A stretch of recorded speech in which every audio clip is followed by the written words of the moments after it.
Oft versucht man beim Höhentraining oder die ersten Schritte beim Höhentraining mit Lautstärke und Kraft zu lösen. Man spielt bis zum gewissen Ton XY, das ist ganz individuell, und die nächsten Töne versucht man mit richtig Lautstärke und so weiter zu spielen. Das Problem ist, der Luftdruck im Körper steigt, die Ansatzmuskulatur muss wesentlich einer stärkeren Kraft, die von innen kommt, standhalten, und im Endeffekt ist es dann so, dass der Ansatz natürlich schnell schwächer wird, du bist platt und die Luft geht an allen Ecken und Enden von Lippe zu Mundstück verloren. Ich habe eine schöne Übung gesehen, und zwar von einem Trompeter aus Amerika, Jens, viele Grüße gehen raus an dieser Stelle. Und zwar visualisiert ihr ohne Stimmbogen auf der Trompete, und ich habe jetzt beim vierlagigen Taschentuch 2 weggenommen, damit es eben leichter ist, damit das Tempotaschentuch auch etwas besser ausschlagen kann. Wenn ich jetzt hier einen tiefen Ton spiele,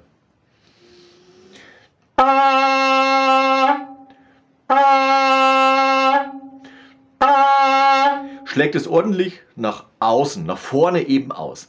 Und jetzt, wenn ich nach oben gehe,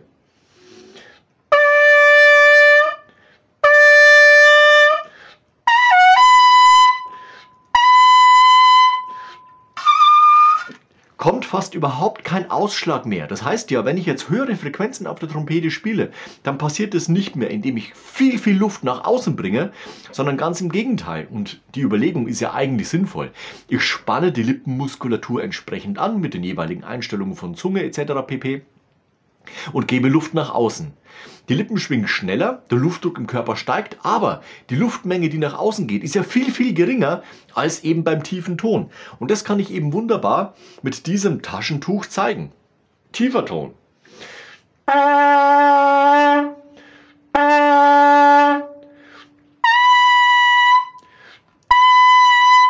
tut sich gar nichts.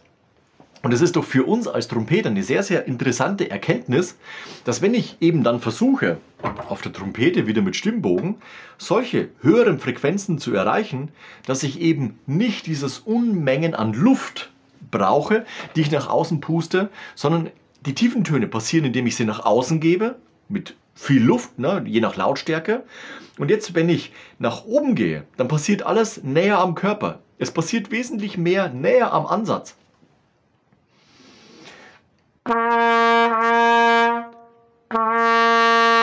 Da kann ich frei nach außen pusten. Das auch. Das passiert schon wesentlich mehr hier in diesem Bereich, also nicht ganz an den Lippen, sondern schon hier in diesem Bereich. Und wenn ich jetzt höher gehe, dann passiert alles wesentlich näher am Ansatz, also hier in diesem Mundstückbereich. Das heißt also, wenn ich hohe Frequenzen trainiere, dann ist es ja weniger die Luftmenge, sondern mehr die Technik, auf die ich mich konzentrieren muss. Also, wie ist der Ansatz angespannt? Welche Muskulatur ist beteiligt? Wie geht die Luft nach außen? Wie viel Luft geht nach außen? Etc. pp. Denk doch mal drüber nach und beobachte dich mal bei deinem Höhentraining, vor allem dann in der Gegenüberstellung von Oktaven C1, C2, C3. Ist es jedes Mal, dass es nach außen pusten, oder merkst du auch, wie es immer etwas näher kommt? Unten geht es raus, dann ist schon näher am Trichter, und dann beim C3 so hier beim Ventilblock in der Nähe, und eben drüber hinaus ist alles eher in diesem engeren Bereich hier vorne, auf dem Weg vom Mundstück eben zum ersten Ventil. Ja, probier's mal aus und halte mich auf den Laufenden. Und überleg mal, wie viel Luft du für hohe Töne benutzt. Natürlich kommst du bis zum gewissen Punkt.